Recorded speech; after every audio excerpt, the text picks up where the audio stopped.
Yap, oke. Selamat pagi teman-teman. Jadi kita nggak pakai MC nih supaya murah. Eh, Pertama, welcome untuk salah satu co-foundernya kita ini, Pak Adrian. Yang kedua, Pak Haris Turino, Ketua Alumni kita, Ketua IKA Prama. Kemudian juga banyak teman-teman senior. Jadi banyak teman-teman senior yang hadir hari ini juga, terima kasih. Kemudian tentu saja semua peserta acara bedah emiten saham hari ini. Dan special thanks untuk pembicara kita, ada dua, yaitu Pak Eko dari BCA dan Pak Willy dari Diageo. Saya kira detailnya ada di depan. Yang kedua, sebelum dimulai, agendanya bisa next slide, Anya tolong, atau Vera, next slide. Halo? Loh, nggak bergerak. Oke lah, tata tertib nggak usah. Yang ke rundown.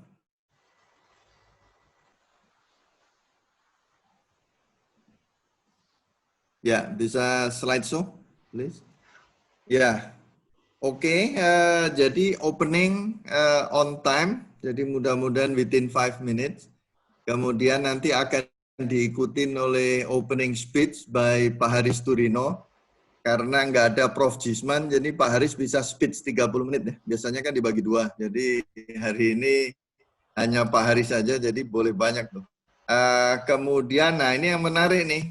Dilanjutkan dengan presentation langsung duet antara Pak Willy dan Pak Eko. Saya udah lihat slide-nya sangat menarik ya. Gabungan antara fundamental, teknikalnya pun advance. Kemudian nanti ada Q&A, kemudian closing. Foto kalau boleh saya sarankan nanti Mbak Vera mungkin di tengah-tengah kali setelah openingnya Pak Haris kita foto bareng aja ya sebelum pada kabur. Itu yang kedua. Yang ketiga untuk teman-teman member Prasmul Saham Club. Jadi ini member kita ini yang paling luar biasa nih dari grup-grup yang kita create. Jadi ada dua grup full semua, 257, dan yang antri masih banyak sekali tuh. Kita dengan Pak Adrian, dengan beberapa tim lagi mikirin gimana nih solusinya, karena masih banyak sekali. Juga kita udah bikin Telegram tuh. Cuma kelihatannya di Telegram nggak terlalu aktif ya, karena kita kurang kurang familiar atau kurang apa. Tapi at least kita coba. Jadi ada beberapa skenario yang kita pikirin dan welcome any ideas. How do we move forward? Karena pesertanya banyak sekali. Grup lain yang juga luar biasa aktif saya lihat di branding tuh. Jadi teman-teman yang tertarik di branding, please inform us. Itu diskusinya lebih heboh dari saham tuh. Sampai jam 12 malam, jam 1 malam. Prof. Agus ada di sana dan menurut Prof. Agus konten pembicaraannya juga luar biasa. Karena tidak ada kampanye di grup situ. Miriplah di saham juga kita batasin sekali sehari aja kampanye. Kemudian juga untuk member, Bagas kita tugaskan untuk mengumpulkan database. So far yang terkumpul ada 279 yang sudah submit data dan kita hanya akan share kepada teman yang share data supaya fair kan. Jadi kalau Anda nggak update data ya Anda nggak dapat data. Ini data ini menurut saya sangat powerful untuk networking kita karena salah satu tujuan kan untuk networking dan Anda bisa tanya-tanya, bisa japri ke teman-teman yang lebih advance di saham. Saya dengar banyak sekali tuh teman-teman yang japri ke teman-teman sesamanya, tapi saya encourage sebaiknya posting di grup ya, sehingga everybody bisa learn dan tidak ada salah, tidak ada benar, tidak ada junior, tidak ada senior, kita sharing ya. Justru kadang-kadang dari pertanyaan-pertanyaan yang kita anggap lucu itu kita belajar. Itu yang ketiga. Yang keempat, jadi nanti akan saya atas nama pengurus rapikan datanya, masih banyak sekali di situ yang tidak mengisi database dan namanya pun nggak ada. Jadi nanti akan saya japri-japri, kalau kira-kira tidak responsif ya mohon maaf, mungkin harus diganti kepada yang lebih berminat. Ya. Itu untuk teman-teman. Saya kira dari saya itu aja. Sekali lagi terima kasih. Ini merupakan acara, ini selain kita ramai sekali di grup, juga kita grup yang paling sering adakan event nih. Jadi so far sudah ada pertama dulu oleh Pak Erik, kemudian yang kedua Pak Adrian kemarin, sekarang Pak Eko sama Pak Willy. Dan nanti kita rencananya setiap 2 minggu atau setiap bulan kita adain acara seperti ini ya. Dan welcome any input, kira-kira subjeknya siapa, kemudian speakernya siapa, dan very welcome kalau Anda ingin share sesuatu. Tadi ada Om Dasrul ingin share mengenai stock market di US. Nah, nanti coba kita pikirin apa kita banyak tertarik atau acara yang lain. Karena ini bedah emiten saham ini juga bisa diulang-ulang, karena hari ini berdasarkan vote itu ada saham-saham yang akan dibedah detail kan, BBRI, ASI, JPFA, PTBA, Telkom, BBNI, dan Unilever, plus mungkin BBCA. Ya. Mungkin Om Willy yang bahas karena Om Eko tidak boleh. Itu aja dari saya. Kemudian silakan Pak Haris untuk kasih opening speech. Matur suwun. Assalamualaikum warahmatullahi wabarakatuh. Salam sejahtera untuk kita semua. Om Swastiastu, Namo Buddhaya, salam kebajikan rahayu. Ini Om Yon memang luar biasa sekali karena bisa membuat grup-grup maupun aktivitas-aktivitas yang luar biasa. Sebenarnya untuk hobi dan interest ini sudah banyak program-program di masa kepengurusan saya selaku Ketua IKAPRAMA. Tetapi harus diakui bahwa Om Yon make it up to the higher level seperti sekarang ini. Memang luar biasa, dan dia adalah teman satu kelas saya dan Pak Edi tentu saja. Waktu itu di angkatan 10, waktu kita belajar memang bareng-bareng kelihatan ini very smart. Maka pantas ketika Om Yon diangkat menjadi MD satu perusahaan yang besar.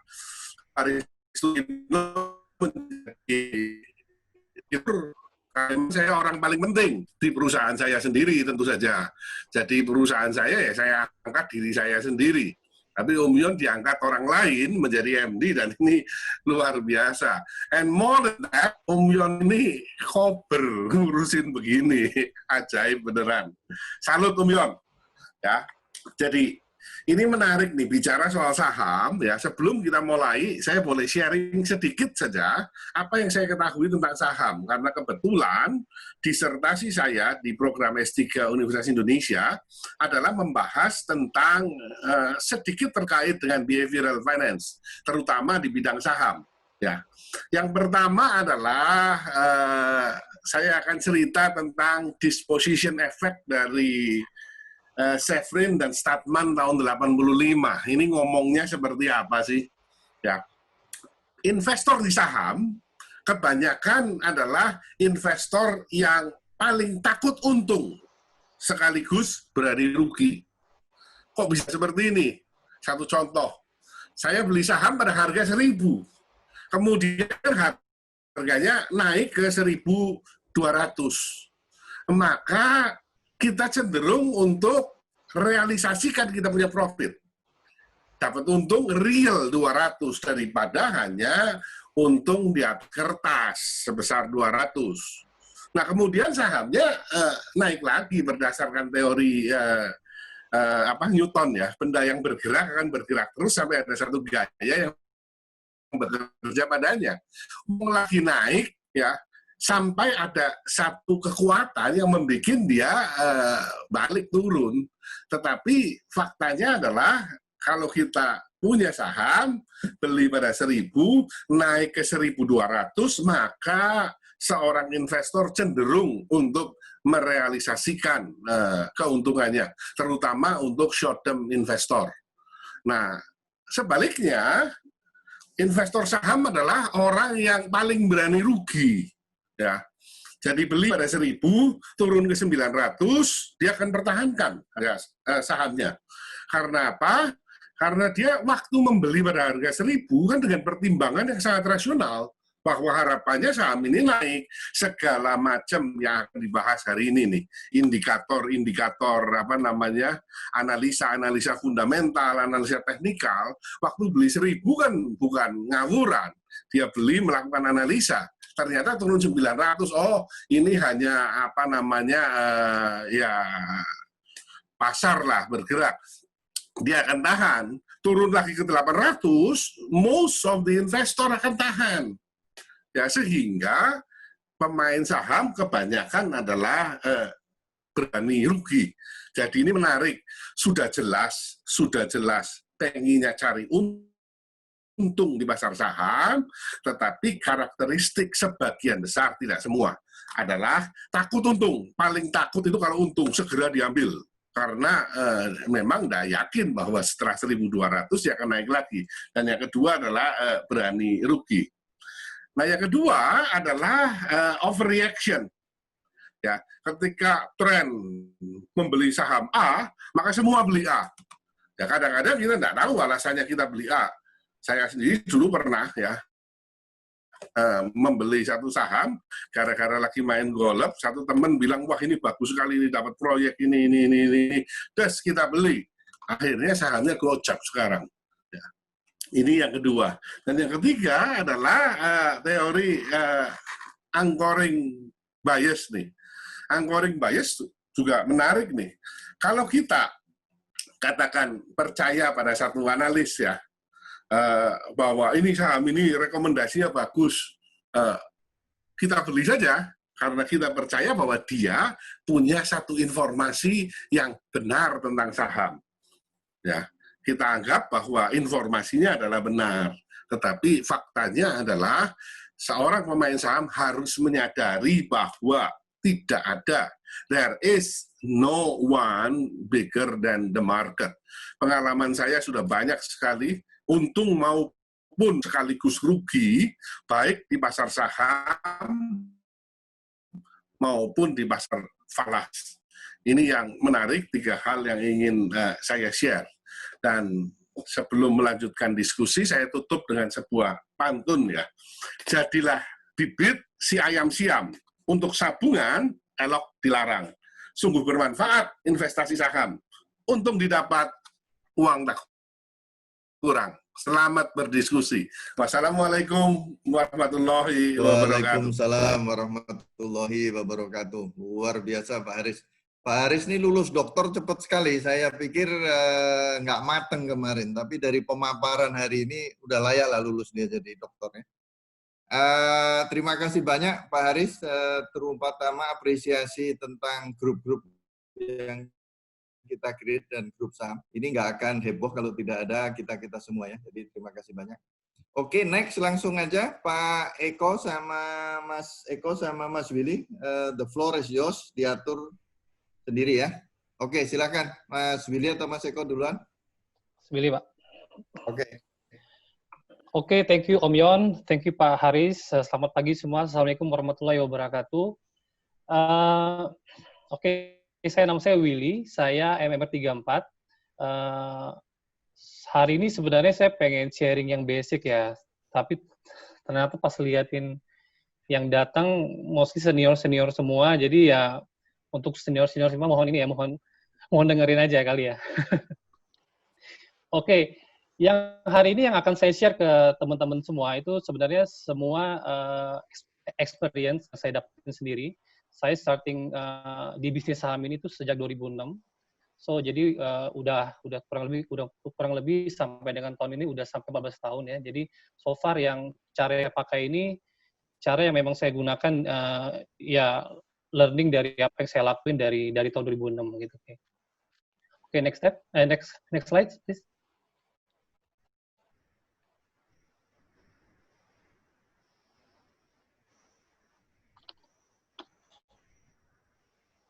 Next, please. Belum ya? Alright, so jadi teman-teman Wah, ini kok slide-nya ini ya. Ya, kayaknya ada lag sama ini. Harus agak Iya, pelan iya. tuh. Sorry, ini slide yang kendalikan siapa ya? Vera atau Anya ya?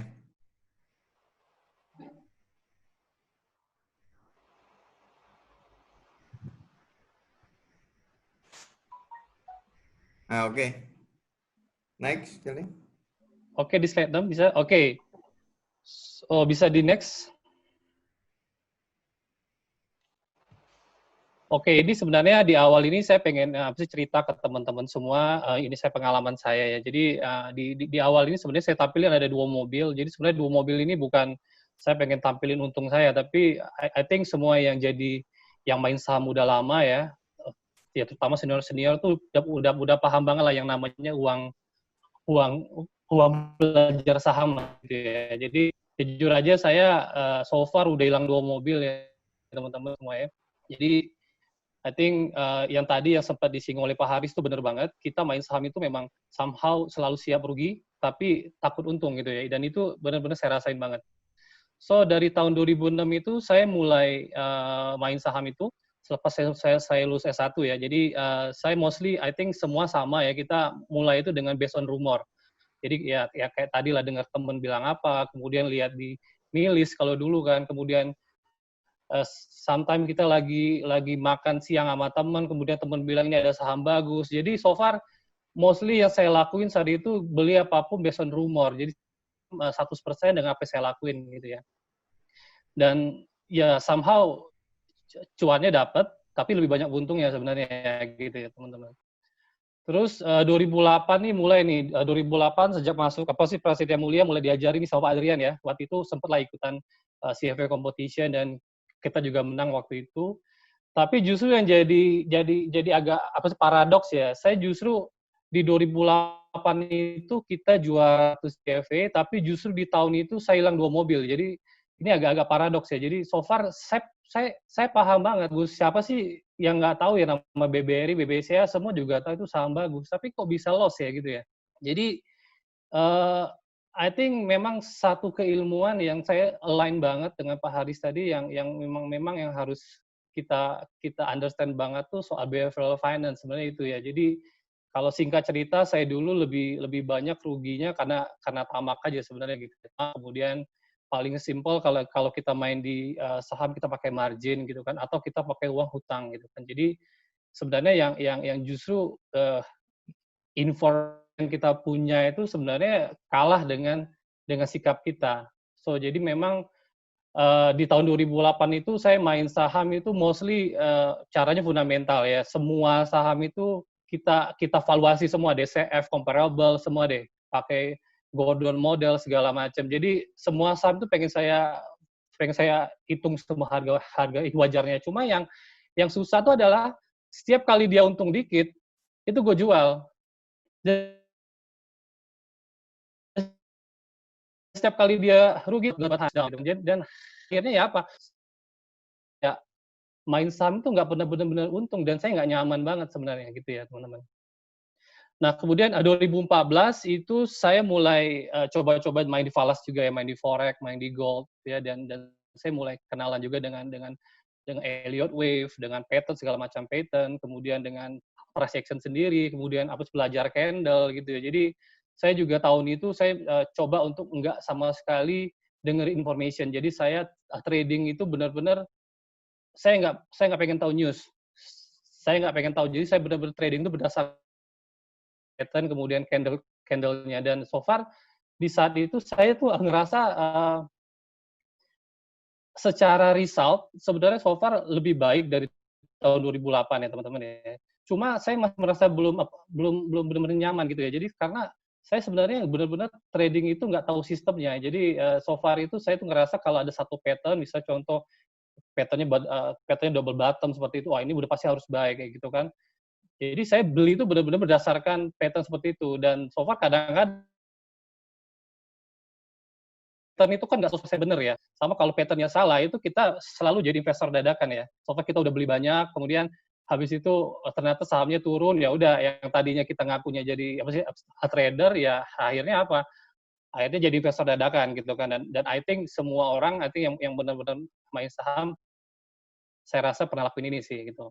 Nah, baru kemudian di tahun 2017 itu saya waktu itu sempat ya dari istri saya sendiri ya. Jadi dia itu sebenarnya nyaranin saya kalau kamu datang ke psikolog gitu loh. Jadi sebenarnya saya itu sering banget ngobrol di rumah. Nah, jadi saya tuh benar-benar pengen understand sebenarnya saya tuh orangnya kayak apa sih gitu loh. Jadi saya benar-benar ada dua sesi itu yang benar-benar saya harus menemukan cara trading yang paling nyaman untuk saya. Jadi sebenarnya yang paling penting tuh menurut saya tuh being kita sendiri gitu. Jadi jangan sampai kita tuh jadi orang lain. Jadi kita sebenarnya bukan orang yang tipe investor, tapi kita short term. Nah, itu nggak bisa sebenarnya gitu ya. Jadi aku benar-benar akhirnya tuh tahu bahwa saya tuh bukan tipe orang yang di satu saham itu emang bisa nunggu gitu loh.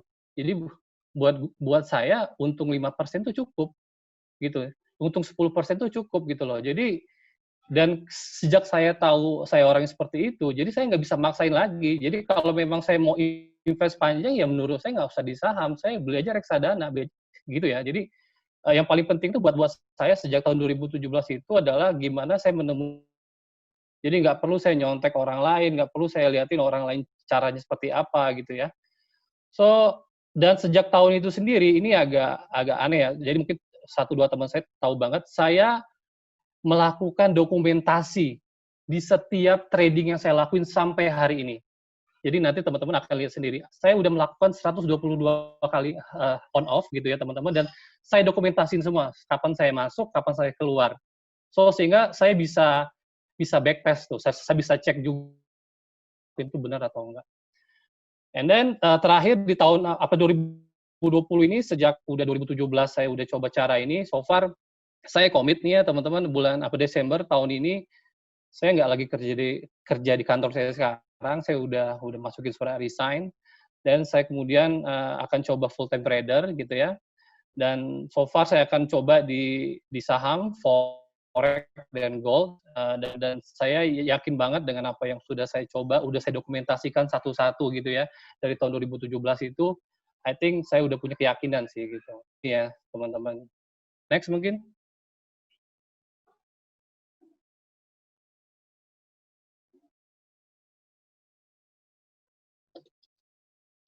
Next please.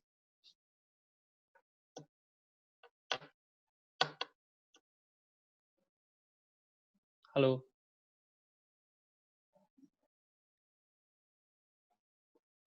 Slide sebelumnya.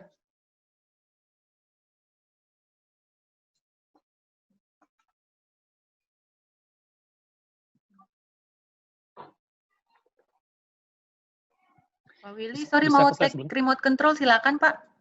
Oh gitu.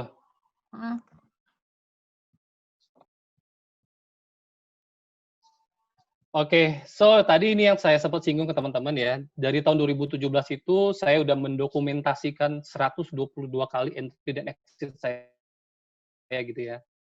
Jadi so far saya mungkin buat yang masih baru ya, untuk platform trading saya pakai IPO dan saya, I think semua orang juga pakai ini. Kemudian untuk chart itu standarnya ya kita pakai TradingView gitu ya teman-teman, pakai Stockbit. Terus kalau pengen yang gratisan pakai investing juga bisa, pakai Yahoo Finance juga bisa gitu ya teman-teman ya.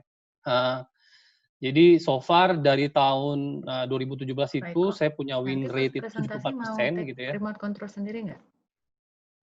Boleh? Oh ya udah, oke. Ya. Caranya gimana, Fer? Udah tahu pilih cara take control sendiri? Sebentar. Itu tinggal di aja, Pak. Accept, nggak ada yang di-accept. Nggak ada yang di-accept nih, Pak. Atau oke lah, lanjut Fer aja, Fer. Oke, lanjut, sorry ya. Pelan-pelan aja, pelan-pelan. Ada lagi. Sorry Pak Eko, nggak usah ya. Ya, lanjut kamu kontrol. Bisa ke slide sebelumnya? Oke, so far 2017 yang saya sempat singgung ke teman-teman tadi, win rate-nya sekitar ini ya teman-teman, 74%. So, nggak main ke semua saham, jadi cuma mungkin 15-16 saham aja. Kalau banking itu mostly teman-teman udah pada tahu lah banking kita main di mana lagi sih kalau nggak BBCA ya, BBRI, BBNI gitu ya teman-teman. Kemudian kalau consumer ya kita juga tahu lah ICBP gitu kan. Kemudian ini juga ada yang nggak LQ45 kayak Sido kayak gitu ya, atau kayak modelnya kalau saya juga main di Cleo gitu ya teman-teman ya. Poultry udah jelas ya, Cepin Java main juga bisa gitu ya. Kalau mining PTBA, Adaro gitu ya. Kalau retail ya udah jelas, kalau nggak MAPI, ACS kayak gitu ya. Telco ya udah jelas juga, Telkom. Kalau satu lagi itu saya juga ada satu saham yang di daerah properti itu namanya Pawon ya teman-teman. Jadi so far saya nggak mau terlalu ribet melakukan valuasi ya teman-teman ya. Jadi saya cuma sebagai acuan aja buat saya, yang penting saham itu masuk ke saham yang liquid gitu ya. Kemudian juga saya juga believe sih saham itu emang nggak murah juga gitu loh. Jadi buat saya memang kayak contoh BBCA gitu ya, ya udah jelas saham bagus ya nggak mungkin dia bakal punya pair yang rendah gitu kan. Nah, justru kalau sekarang kondisi lagi COVID kayak gini, saham-saham tersebut jatuh, ya menurut saya itu emang sahamnya udah pasti salah harga gitu kan.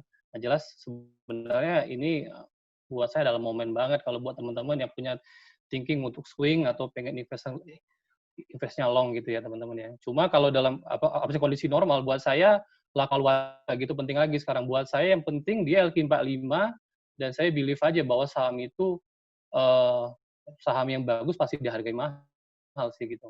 So far kalau kita lihat di sini win rate itu yang paling tinggi ada di mining sama banking ya, dan so far itu juga kalau di banking itu paling sering sih saya on off-nya gitu ya teman-teman.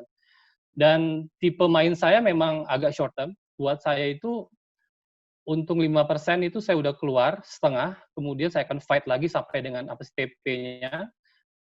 Dan kalau misalnya ternyata harganya balik lagi, saya akan di posisi saya beli saya akan jual gitu ya. Jadi so far saya akan lindungin profit saya minimal 5% gitu ya teman-teman ya.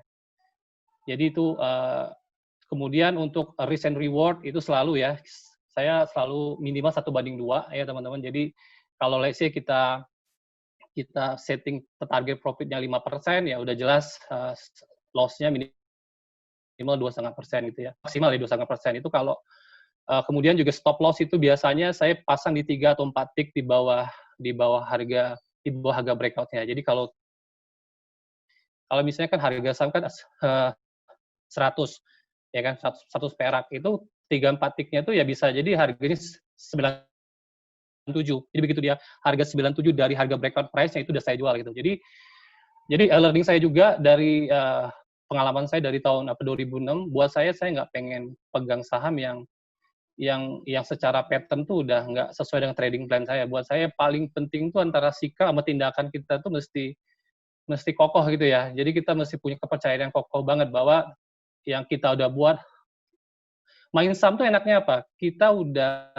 Kalau kita udah buat planning, sebenarnya untung rugi itu udah di depan gitu loh. Jadi kita nggak untung rugi di belakang. Nah, kalau biasanya dulu saya tuh beli kalau dia turun saya tetap keep sampai dia jatuh banget juga akhirnya kan jual juga gitu kan. Kalau harga sampai dengan gopay gitu kan 50 misalnya gitu kan. Nah, tapi kalau sekarang nggak, buat saya kalau sampai plan-nya itu udah nggak masuk, udah saya akan jual mau loss-nya 100 juta, 200 juta, mau loss-nya berapa serah gitu. Yang penting buat saya itu yang paling penting adalah kita pegang cash lagi gitu sih. Ya. Oke, next.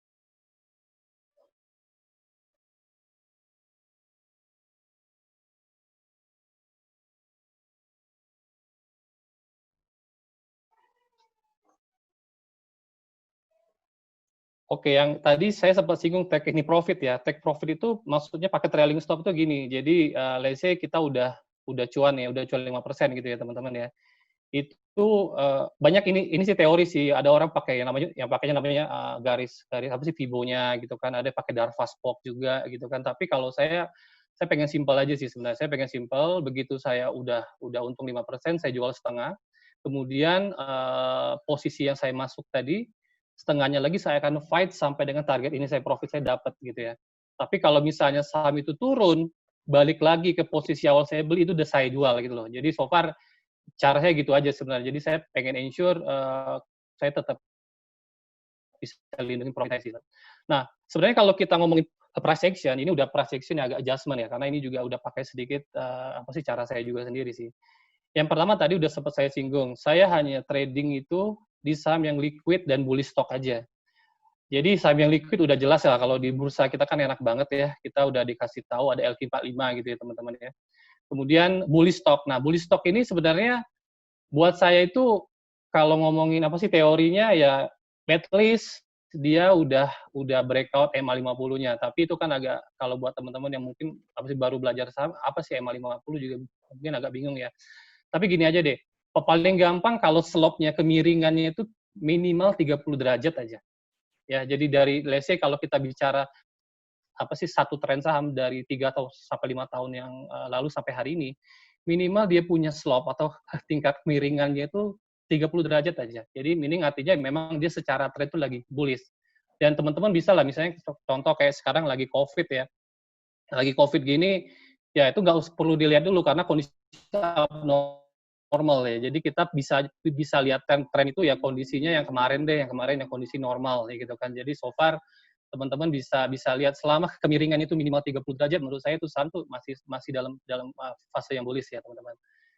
Itu yang pertama. Yang kedua, next. Jadi mungkin teman-teman yang baru mulai kenal saham bisa dicatat tuh. Yang pertama adalah kita hanya beli saham yang bullish saja, yang secara kemiringannya tuh nanti deh teman-teman lihat sendiri contohnya ya. Terus kedua, saya pilih banget semua stok tuh punya DNA. Maksudnya DNA itu apa sih? Semua stok itu, mau apapun stoknya itu punya cara perilakunya sendiri. Cara dia naiknya, cara dia turunnya, cara dia konsolidasinya, cara dia distributionnya. Kemudian kalau teman-teman yang suka bandarmologi bisa lihat juga tuh ada yang ada broker yang masuk keluarnya gitu kan. Jadi saya percaya banget ya semua saham tuh punya DNA dan history repeat itself gitu loh. Dan mungkin buat kita agak aneh tapi memang seperti itu. Dan perilaku itu nggak mudah berubah kecuali kalau sektornya itu lagi ada masalah atau company-nya lagi ada masalah gitu ya. Tapi kalau so far kalau hanya operational risk saja dari sisi company-nya bukan business risk-nya, I think cara pergerakannya itu nggak terlalu banyak berubah gitu loh. Kan saham tuh cuma punya major trend, secondary trend gitu loh. Kemudian ada minor trend juga. Jadi so far cara mereka ngayunnya tuh nggak terlalu beda gitu loh dari nanti saya akan share ke teman-teman semua contoh sahamnya ya teman-teman ya. Kemudian yang ketiga,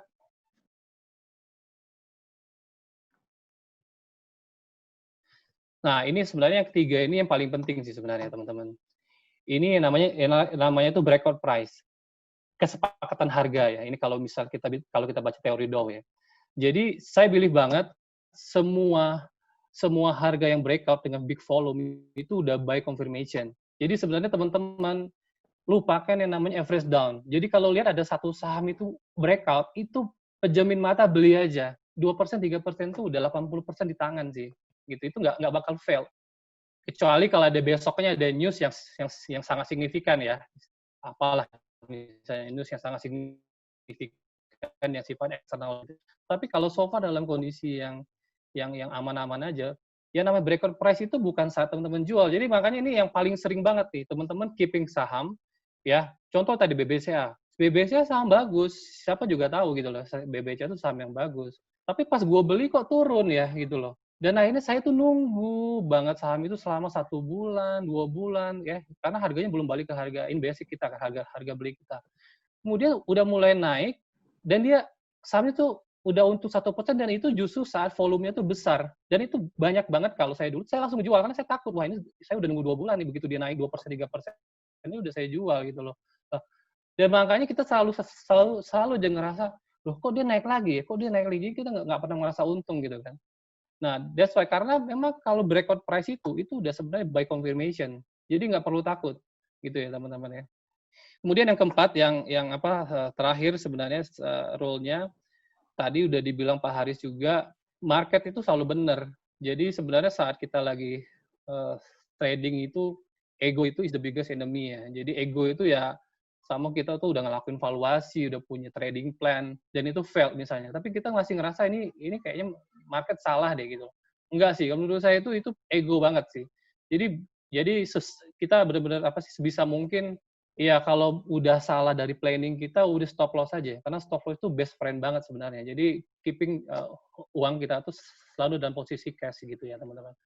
So jadi mungkin yang saya share ke teman-teman ini lebih secara pattern-nya tuh bukan investing ya. Ini benar-benar murni apa sih trading. Karena saya trading harian dan saya juga swing juga gitu ya. So far jadi buat saya benar-benar kalau saya salah ya udah saya langsung keluar gitu loh. Oke. Next. Oke, kita coba kasih contoh ya teman-teman ya. Kalau coba sekedar saya share doang mungkin nggak ini ya. Kita kasih contoh di satu saham BBCA ya. Contoh aja nih. Oke, dari sini kan sebenarnya ini kalau buat yang ini baru-baru kali ya. Ini kan sebenarnya ini kan chartnya ya. Kita lihat chartnya dari let's say lah kita ngambil yang chart yang dari tahun 2018 2020 karena kalau kita tarik lagi ke 2016 17 ya mirip-mirip aja. Ini udah jelas ya, dengan kasat mata kita bisa lihat ini bullish stock ya, teman-teman ya. Udah jelas bullish stock. Ini kalau kita bilang slope-nya tadi itu udah lebih dari 30 derajat gitu ya. Jadi so far teman-teman nggak usah takut nih saham-saham kayak gini kalau mau dipakai trading, kalau mau dipakai investing itu nggak perlu takut deh, karena dia secara major trendnya tuh dia lagi bullish gitu ya. Dan ya kita lihat kondisi sekarang tuh justru ya kondisi abnormal yang memang jadi chance kita banget karena dia salah harga lah. Gitu ya. Memang ya jangan takut deh. Kadang-kadang kita wah pernya BBC-nya udah lebih tinggi daripada BBRI. Enggak, memang karena di saham itu orang udah mendiskon saham-saham yang jadi di market leader, saham-saham yang memang punya future potensi yang bagus itu memang udah didiskon ke hari ini itu memang udah di harganya gitu loh. Nah, kalau kita lihat kita nggak perlu takut. Memang yang tadi sempat saya bilang saham-saham yang bagus itu pasti di harga itu mahal gitu ya teman-teman. So yang pertama udah jelas ya. Jadi ini adalah bullish stock. Next.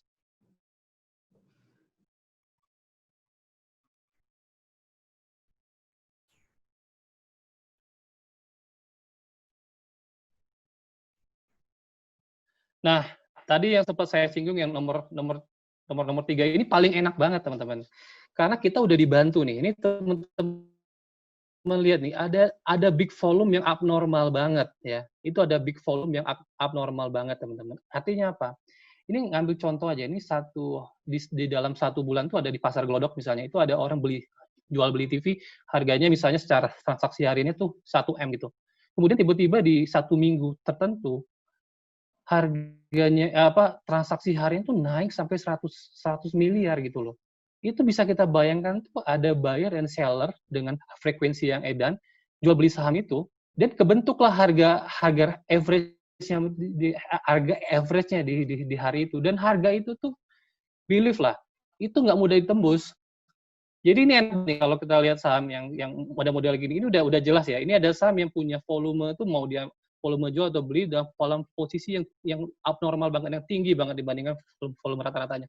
Itu kalau itu tinggal teman-teman garisin aja candle-nya di volume itu adalah strong support atau demand zone ya. Udah jelas nih kalau kayak gini kita lihat price-nya 25.000 ya, itu adalah price support strong banget. Itu nggak mudah ditembus karena banyak banget orang yang akan nahan di harga itu ya teman-teman. Ya, jadi tinggal teman-teman lihat aja ininya candle-nya, kemudian teman-teman garisin horizontal aja. Jadi kita nggak pakai indikator macam-macam, kita cuma butuhnya chart dan volume ya. Kemudian tinggal digarisin aja di candle di mana teman-teman tadi lihat ada volume yang besar banget dan itu bisa kita konfirmasi bahwa itu adalah candle support kuatnya dia. So, dan yang kedua kita bisa garisin juga, ini namanya breakout price ya teman-teman. Nah, kalau kita lihat di sini, yang namanya breakout price itu harga tertinggi sebelum harga sekarang. Jadi itu bisa kita bilang itu harga breakout-nya ya. So kalau misalnya dia nanti tembus harga ini, itu juga sama, teman-teman tinggal beli aja. So sebenarnya gini, kadang-kadang kan kita tahu nih sekarang harga BBCA ini 29.350, ini saatnya beli nggak sih? Ini kalau saya bilang ya teman-teman, ini nggak perlu lakuin mid level entry sebenarnya. Jadi sebenarnya kita cuma tinggal nunggu setup aja.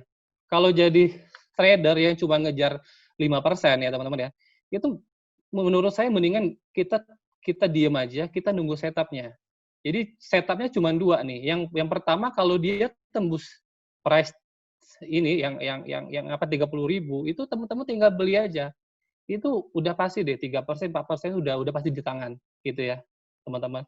Atau yang kedua, setupnya adalah kan kita nggak tahu nih, bisa aja ada kondisi karena gini, ada satu role ya, tapi ini sesuatu yang perlu divalidasi lagi ya. Saya selalu believe dalam kondisi yang seperti sekarang itu akan ada testing lagi. Jadi biasanya yang namanya bottom itu nggak akan sekali di testing, yang namanya support kuat itu biasanya akan di testing lagi. Jadi meaning harga 25.000 ini bisa aja akan di testing lagi. So, jadi kalau sampai harga sahamnya ini balik lagi ke harga 25.000, jadi yang kita lakuin itu cuma dua. Satu, kalau dia terjadi false break, ya artinya kalau sahamnya itu hanya nyolek 25.000, kemudian di hari itu dia balik lagi ke harga 26.000, artinya itu berarti dia hanya false break ya. Itu teman-teman bisa langsung beli. Atau, let's say, misalnya di hari itu dia turun ke 24.900, tapi di minggu itu juga dia pivot. Dari 24.900 dia pivot balik lagi ke 25.000 ke atas ya, 25.500 misalnya. Itu juga confirmation juga. Artinya memang big volume yang tadi kita bilang itu memang confirm adalah support yang kuat gitu loh. So far jadi nggak perlu worry. Teman-teman nggak usah wah nanti takut lagi dia turun lagi atau dia nggak naik. Enggak, karena itu udah confirmation bahwa support itu adalah support kuat gitu ya. Sama juga kalau harganya breakout, ini kita nge-break harga 30.000 ini nggak mudah, butuh volume yang besar. Gitu ya. Makanya kalau teman-teman lihat dia udah 2 kali nyoba tuh fail. Ini juga kan, ini sempat sekali yang di sini yang di harga sebelumnya tuh udah sekali juga dia coba tembus fail. Ini juga lihat lagi di tahun sebelumnya itu juga ada harga yang sama juga coba ditembus fail sebelum dia akhirnya naik. Jadi memang yang namanya breakout itu kalau sampai tembus itu nggak usah worry, kalau teman-teman nggak usah, kalau punya sahamnya tadinya beli, misalnya sekarang udah beli dan dia tembus di harga ini, nggak usah dijual, di keep it aja, malah kalau punya uang lagi beli lagi gitu loh. Jadi justru yang namanya average down itu bahaya banget. Jadi menurut saya sih lebih baik kita average up sebenarnya. Begitu harga breakout beli lagi gitu ya. Oke, next. Sorry Willy, pembagiannya sama Eko timingnya udah oke kan? Udah. Oke, sip. Ya, ini saya cuma tinggal 2 slide lagi Pak. Oke. Oke, selanjutnya tadi saya sempat bilang ya teman-teman, ini ada semua stok itu punya DNA ya. Jadi kalau kita simpel aja nih, kita lihat satu saham Pakuwon ya teman-teman ya. Ini chartnya dari tahun 2014 sampai dengan hari ini ya teman-teman. Ini kalau teman-teman lihat garis ininya resisten ya, coba bisa di next slide. Yang tadi Pakuwon aja nggak apa-apa deh. Kalau ini udah jelas ya, jadi sebenarnya ini ada trading plan-nya jadinya.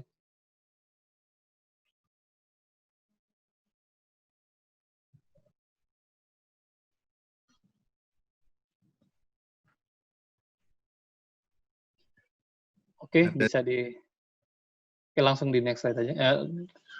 Langsung oke. So ini teman-teman bisa lihat ini ada 1, 2, 3, 4, 5 dan yang terakhir ini mungkin ke-6. Ini teman-teman bisa lihat banget. Dia ada resisten.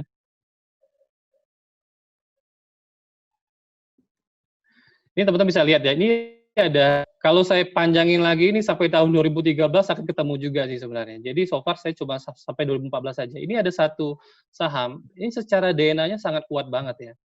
Jadi dia udah 1, 2, 3, 4, 5 kali kejadian itu setiap kali dia breakout ini resistennya, dia akan trennya naik. Yang kedua juga, yang ketiga juga, yang keempat juga, yang kelima juga. Nah sekarang tinggal yang ke-6 nih, ya kan? Nah ini yang sempat saya bilang tadi, bahwa semua saham itu punya karakter ya. Jadi kalau kita percaya dengan karakternya, history itu akan repeat itself sebenarnya gitu. So dari sisi teknikal itu aja mungkin. Sekarang mungkin ke Pak Eko ya. Pak Eko mau sharing dari sisi fundamental ya. Silakan Pak Eko. Oke, terima kasih Willy. Ya, selamat pagi semua. Salam sejahtera untuk kita semua. Pagi Pak Haris, Om Yon, Pak Edi Danu.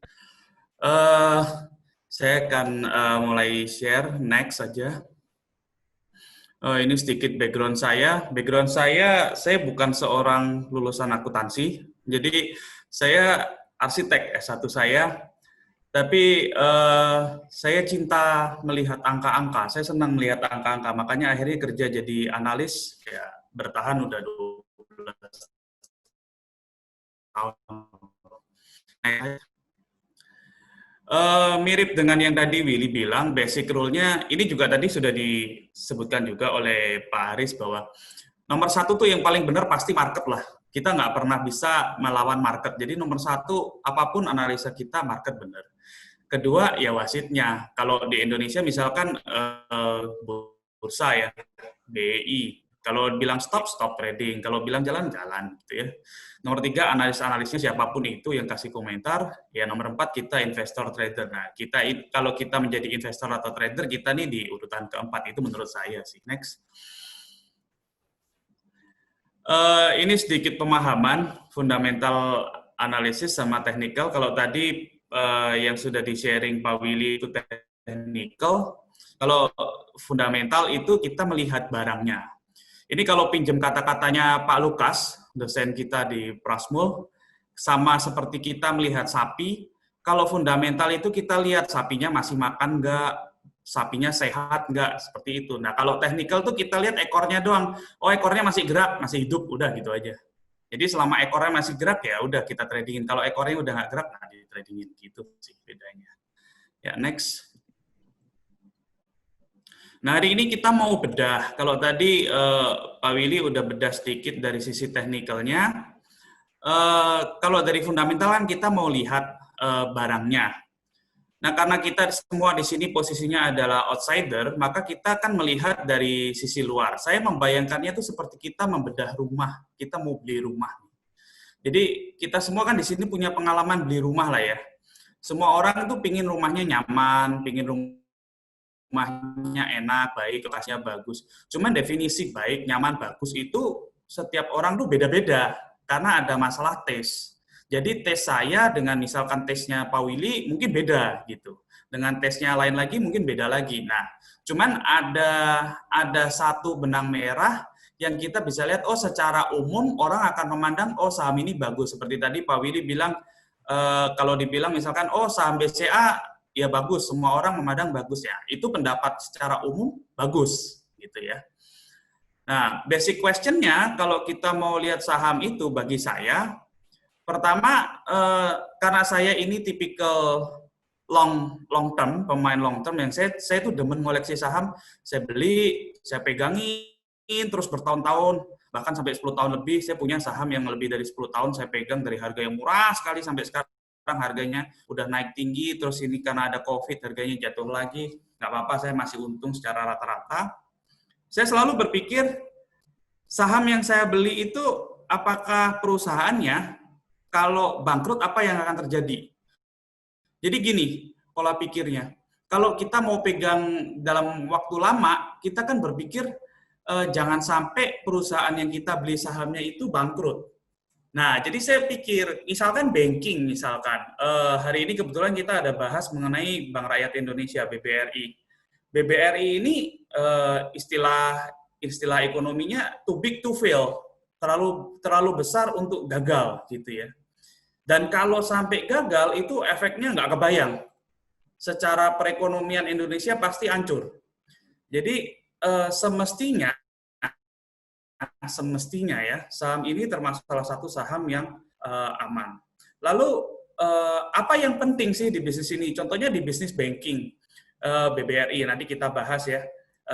Apa sih yang penting di bisnis itu? Lalu perusahaan yang kita beli itu bagusnya di apa? Dan yang terakhir, karena ini terkait dengan keuangan, ya pasti kita akan lihat secara keuangannya seperti apa. Seperti kita beli rumah lah. Kalau kita beli rumah kan rasanya nggak mungkin kan cuma lihat gambar terus kita beli gitu. Nggak, kita pasti mau lihat barangnya kayak apa, dalamnya kayak apa. Mungkin kecuali kalau Anda beli rumah inden. Kalau Anda beli rumah inden, Anda akan lihat di perumahan itu yang sudah jadi seperti apa rumahnya. Kita mau lihat, oh seperti ini, materialnya gimana, catnya bagus atau enggak, gitu segala macam. Ya, nah semakin kita punya keahlian untuk menganalisis lebih baik, contohnya saya seorang arsitek, lulusan arsitektur, pada saat dulu saya bekerja di proyek, saya melihat rumah, saya masuk aja, saya bisa tahu, dari baunya aja saya tahu, oh ini catnya pakai merek ini misalkan. Ya karena itu saya tahu dunia itu, gitu. Orang umum mungkin nggak tahu, dibilang, oh ini catnya pakai cat yang bagus loh, yang mahal gitu. Nggak tahu juga. Tapi kalau orang yang tahu, orang proyek pasti tahu, wah ini saya dibohongin. Gitu, ya, misalnya. Next. Next slide. Oke, pertama kita Bank Rakyat Indonesia. Seperti tadi saya bilang, BBRI secara size besar. Kita lihat dari angkanya, ini salah satu market cap terbesar di Bursa Indonesia, Big Five, top 3 lah, seingat saya, BBRI. Dan tadi saya bilang, kalau perusahaan ini sampai ada apa-apa, nggak usah bangkrut deh, ada masalah aja. Itu udah pasti yang nolongin banyak orang, termasuk pemerintah, menurut pendapat saya pribadi ya. Jadi menurut saya ini salah satu saham yang cukup aman di Bursa Indonesia. Kita lihat ini saya sajikan saja susunan direksi dan direktur dan komisarisnya. Beberapa analisa buat saya pribadi, saya selalu cari track record-nya, siapa sih nahkoda ini nih, track record-nya di perusahaan apa aja, lalu dia punya prestasi apa di perusahaan-perusahaan sebelumnya. Next slide. Ini saya copas, saya copy paste langsung tanpa saya edit dari annual report-nya. Saya hanya ingin menyajikan begini. Kalau teman-teman mau menganalisa secara fundamental, itu salah satu faktornya kita lihat impresi pertama kan. Jadi bagaimana cara manajemennya menyajikan data, itu mengirimkan message tertentu kepada kita. Baik itu perusahaannya bagus, baik itu perusahaannya jelek, atau perusahaan bagus di saat ekonomi susah, perusahaan jelek di saat ekonomi bagus, kita dapat impresinya. Jadi, tapi saya nggak akan bahas impresinya. Teman-teman bisa menilai sendiri. Next slide. Nah, ini dia mencoba menyajikan, ini kan saham, ini kan perusahaan banking. Umurnya sudah cukup tua, lebih dari 100 tahun, tapi dia mencoba menyajikan secara menarik dalam laporan annual report-nya. Next. Ini highlight keuangan, saya copas juga dari annual report, disajikan akun-akun yang utama, tidak secara lengkap disajikan, karena kalau secara lengkap disajikan, laporan keuangan perbankan ini cukup rumit untuk orang umum. Tapi bagi analis mungkin ya, terutama yang mencintai konfigurasi angka-angka, ini sangat menarik. Ya, next. Ini performance-nya, jadi pendapatan bunganya naik terus. Next. Ini rasio-rasio keuangan yang disajikan. Biasanya kalau perbankan yang kita amati adalah, karena bisnis perbankan di Indonesia itu majority pendapatannya masih dari kredit, maka kualitas kredit itu menjadi hal yang sangat krusial bagi perbankan di Indonesia. Beda cerita dengan perbankan-perbankan di negara maju, mungkin komposisi pendapatan dari fee-based income-nya sudah besar. Nah, di Indonesia enggak. Di Indonesia majority pendapatannya dari kredit. Makanya kita perhatikan NPL gross-nya berapa, NPL net berapa. Just for info aja, bedanya apa NPL gross sama net. NPL gross itu kalau kolektibilitas kreditnya sudah kolek 3-5. Kalau NPL net itu hanya membicarakan yang kolek 5, jadi yang udah benar-benar macet.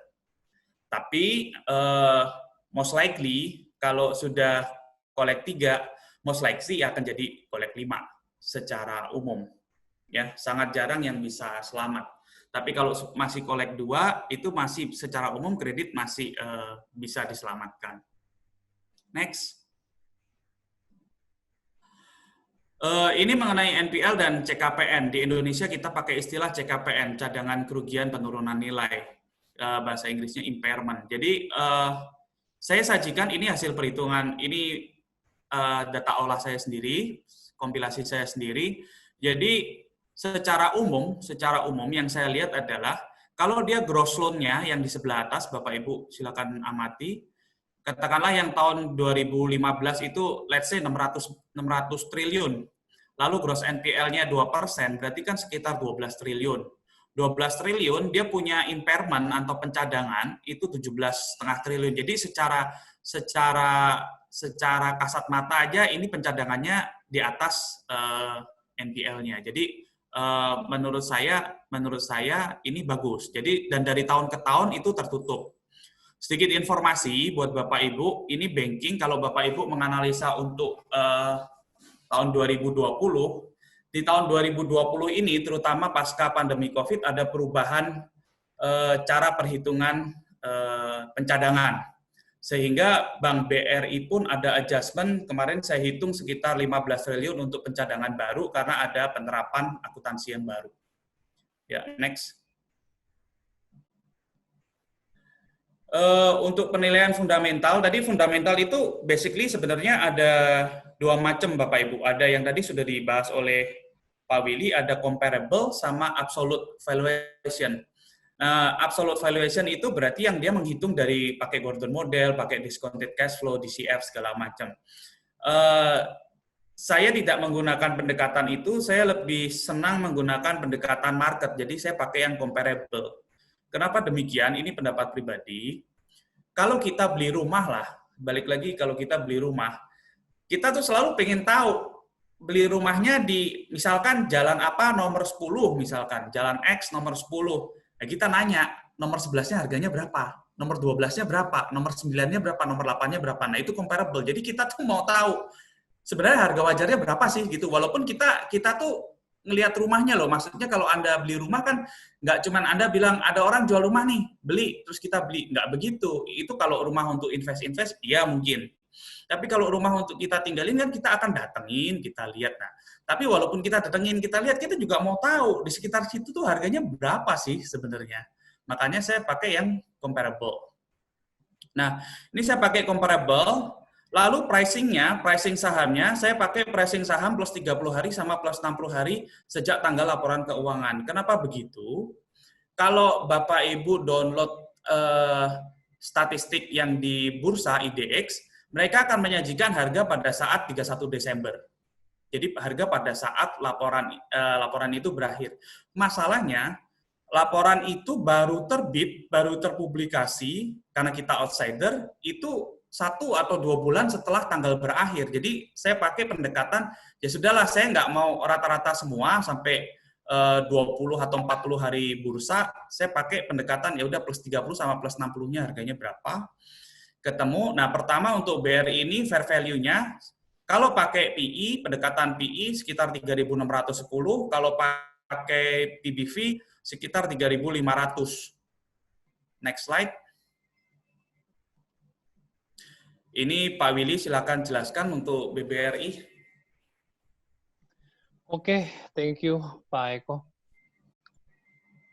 Mana ya slide-nya?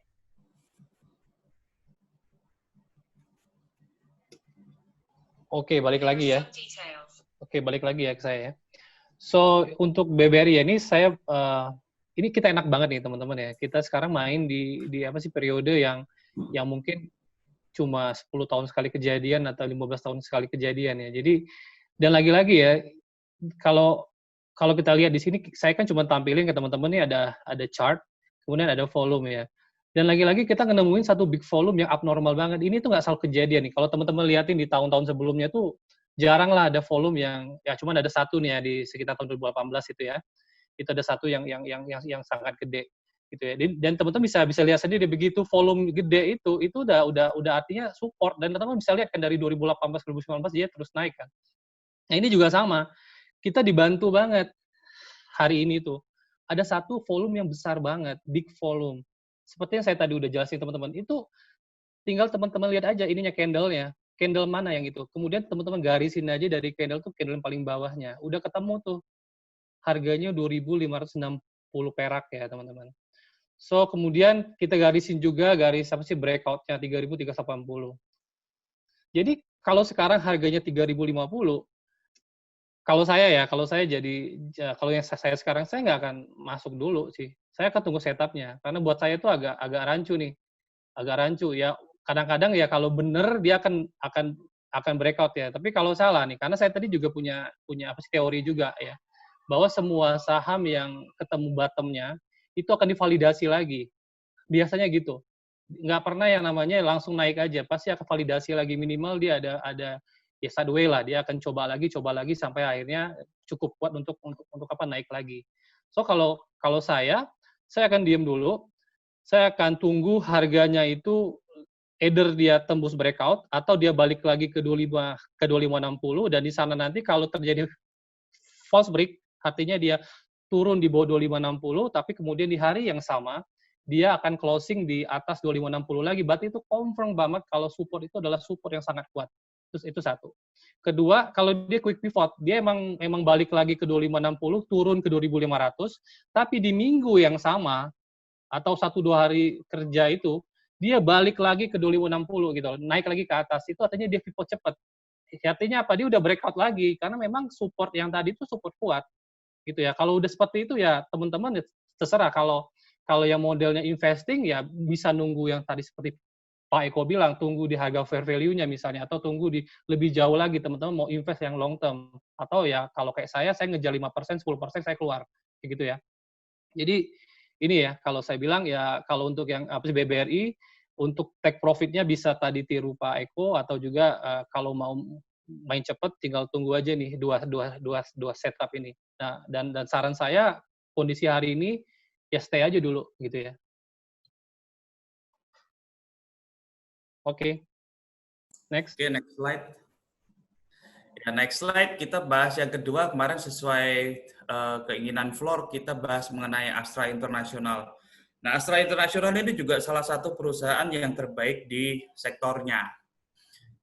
Market cap-nya sedikit di bawah BBRI, tapi untuk size ini termasuk yang besar di Bursa Indonesia, top 10 saya rasa.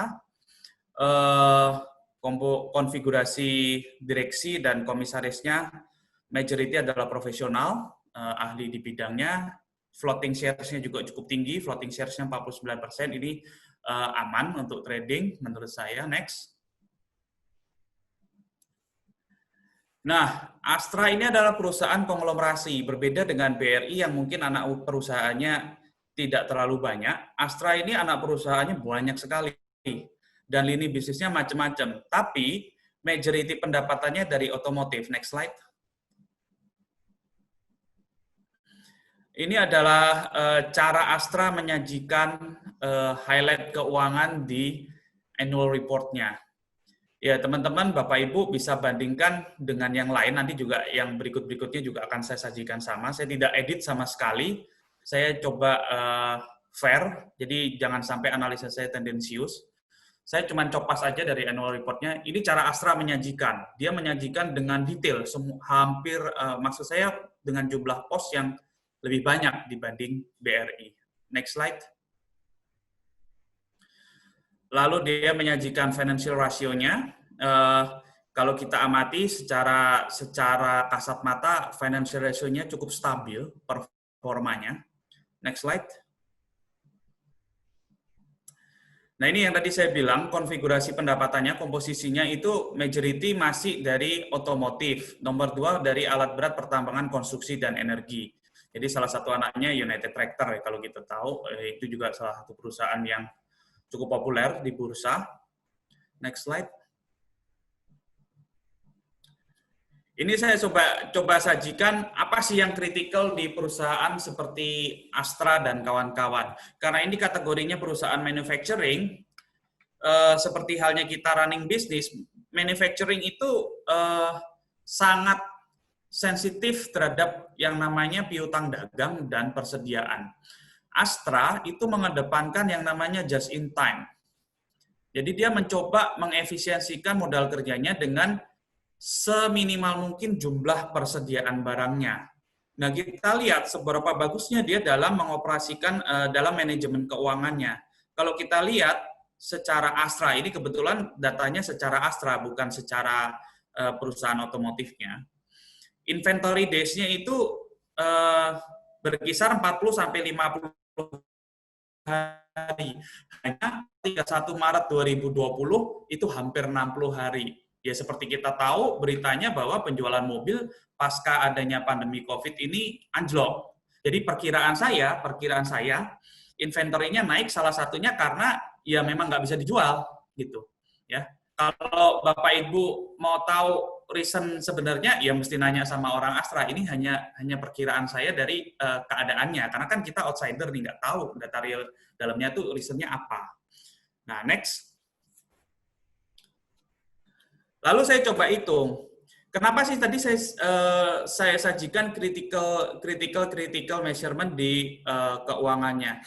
Critical measurement itu membuat kita memiliki judgment terhadap kalau misalkan kita sudah menghitung fair value-nya berapa, karena fair value ini kita hitung dari average PE atau average PBV, kita pengen tahu, oh kalau kondisi kritikal keuangannya sedang ada masalah, dan seperti kita tahu pada saat pandemi ini hampir semua jenis bisnis kondisi keuangannya ada masalah, maka kita melakukan diskon terhadap fair value. Seperti kita lihat, perhitungan saya untuk fair value saham Astra itu berkisar 7.000 sampai 8.200-an. Nah, kita tahu saham Astra kemarin penutupan cuma 4.850. Berarti kan ada yang salah nih dari cara perhitungan valuasi komparasinya ini.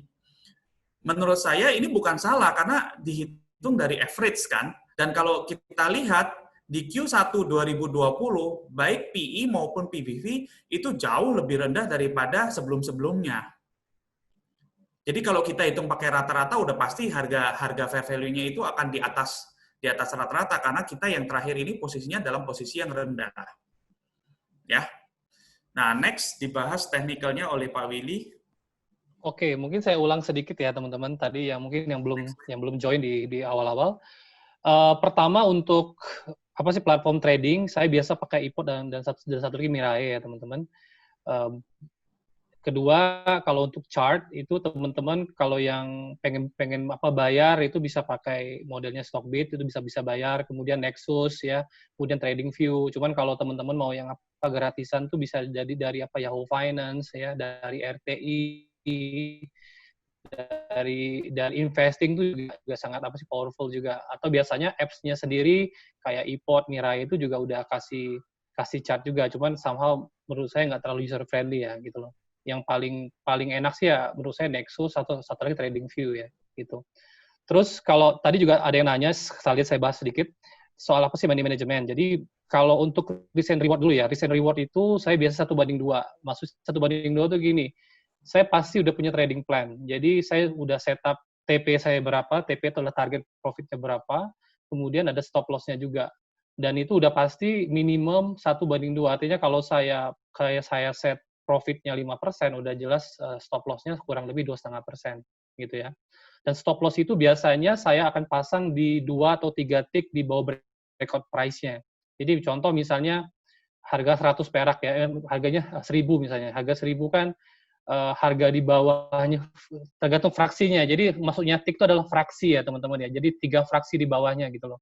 Nah itu aja. Jadi teman-teman kalau dia udah sampai nyentuh 3 fraksi di bawah itu udah saya langsung lepas. Gitu biasanya gitu. Terus untuk money management, itu sebenarnya kalau kita pakai angka 100%, itu biasanya itu maksimum itu 10 sampai dengan 30% ya teman-teman. Jadi tergantung sahamnya juga nih. Jadi kalau di sahamnya model-model, misalnya saya ketemu setupnya ini, setup yang saya buat ini masuknya untuk BBC atau BBRI. Itu saya berani sampai mungkin 30%. Jadi kalau mau ngomong 100, berarti 30 itu saya tuh berani gitu loh. Tapi kalau saham-saham lain misalnya ya, misalnya kayak saham model ICBP itu bagus juga sih, tapi kalau buat itu kan kita kan tergantung kita nyaman atau enggak ya. Kalau buat saya sih maksimum tuh 10. Jadi kalau teman-teman punya 100 berarti maksimum 10 gitu ya. Jadi ya money management itu kisarannya 10 sampai dengan apa sih 30 dan pastiin banget jangan pernah 100 itu cash tuh harus selalu ada minimum tuh 30%. Jadi jangan pernah kehabisan cash. Nggak boleh banget kalau teman-teman suka trading itu cash nggak ada. Itu nggak boleh banget. Jadi mesti minimum pegang 30% gitu ya teman-teman ya. Nah, sekarang kita balik ke Astra. Saya sebenarnya nggak gitu nyaman main di Astra karena saya tadi ya kalau saya bilang ini saya basic. Kalau basic rule apa sih trading saya hanya trading di saham-saham yang apa bullish saja. Nah, basically kalau saya lihat dari tahun 2016 kalau kita panjangin lagi nih 2015 pun juga mirip-mirip aja. Jadi ini saham ini bisa dibilang sideways, malah kadang-kadang kalau liatin higher low-nya ini cenderung dia kayak mau turun gitu ya. Mungkin kalau tadi Pak Eko juga sempat singgung, mungkin Astra sendiri lagi nyari bentuk kali ya. Jadi maksudnya bisnisnya juga, makanya mereka mungkin ekspansi ke sana kemari, mungkin karena portofolio yang sekarang itu ya mungkin udah di level major. Mungkin ya, saya nggak tahu, karena saya nggak terlalu peduli dengan itu sebenarnya. Buat saya, kalau saya liatin sahamnya, saya nggak gitu nyaman sebenarnya. Cuma kalau kita tetap pakai, karena ini kan yang floating teman-teman ya. Ya sebenarnya juga sama, kita dibantu banget nih. Ini ada big volume yang luar biasa besar nih, ya. Itu ada big volume yang luar biasa besar, itu kejadian itu sama tadi, kita ada harga support tuh di harga 4.000. Jadi mungkin kalau let's say di Juli atau Agustus keluar laporan keuangan atau kondisi lagi nggak oke banget ya, mungkin kan kadang-kadang gitu kan market tiba-tiba kayak opsi berbalik, itu biasa jadi dia akan testing lagi tuh si support ini. Nah, kalau sampai dia testing lagi support ini di harga 4.000, ya sama kayak yang sebelumnya. Tinggal teman-teman lihat aja kalau dia false break atau dia quick pivot, itu sorry makanya agak simpel nih ngomongnya, itu menjam aja belinya, beli aja teman-teman, nggak usah takut, itu sama dengannya kalau saham itu udah sih breakout, itu beli aja. Jadi benar-benar harus punya keyakinan bahwa kalau kita udah percaya dengan trading system kita, kalau memang dia itu berbalik sesuai dengan yang kita plan, itu nggak usah takut, beli aja gitu ya teman-teman. So secara ini trading plan-nya, kalau Astra ini saya akan nunggu 2 setup ini. Sama sih dengan yang lain juga sama sih. Saya benar-benar lihat momen aja sebenarnya. Kalau momennya masuk dengan setup ini saya baru masuk. Kalau enggak ya saya diam aja gitu loh. Gitu. Oke. Next. Oke, next. Setelah Astra dan BRI kita bahas YAPFA. Kalau Astra tadi benar-benar dominan, termasuk salah satu yang sangat dominan di industrinya. BRI mungkin tidak sedominan Astra di industrinya karena ada beberapa bangsa. Ya, kita bilangnya BOB dulu lah ya, Three Musketeers, seperti Bapak Ibu tahu. Nah, di JAPFA ini juga sama. Posisinya di JAPFA ini mungkin pemain peternakan, feed dan farm mill yang integrated untuk skala Indonesia ini memang tidak banyak jumlah pemainnya. Nah, JAPFA ini one of the best. Jadi kalau secara ukuran market capitalization, JAPFA ini jauh di bawah BBRI dan Astra International karena memang secara lingkup bisnis memang value-nya tidak sebesar itu. Lalu saya sajikan juga ini data. Yang menarik adalah JAPFA ini ada treasury stock, mungkin berkaitan dengan strategi manajemen untuk mempertahankan harga saham atau mungkin untuk alasan lain. Lalu saya sajikan juga presiden board of director dan board of commissioners. Next slide. Ini bisnisnya YAPFA. Saya copas, saya copy paste dari annual report yang terbaru 2019. Ada poultry, ada aquaculture, ada daging olahan. Next. Ini cara YAPFA menyajikan highlight finansialnya di annual report-nya. Jadi dia sajikan dalam bentuk yang cukup lengkap, pos-posnya cukup banyak. Next.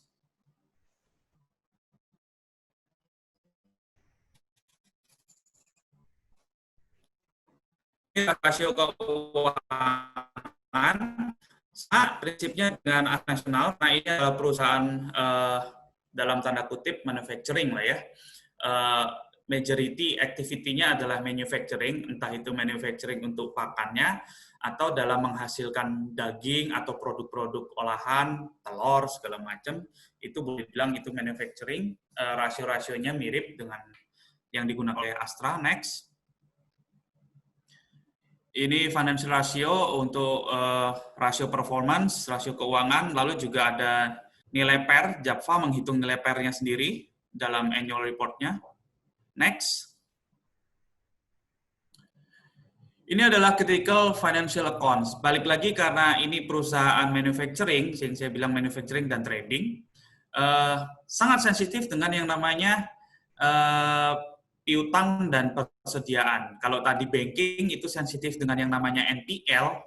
Nah, kalau di manufacturing ini masalahnya piutang dan persediaan. Mereka secepat mungkin seluruh piutang dan seluruh persediaannya itu ya.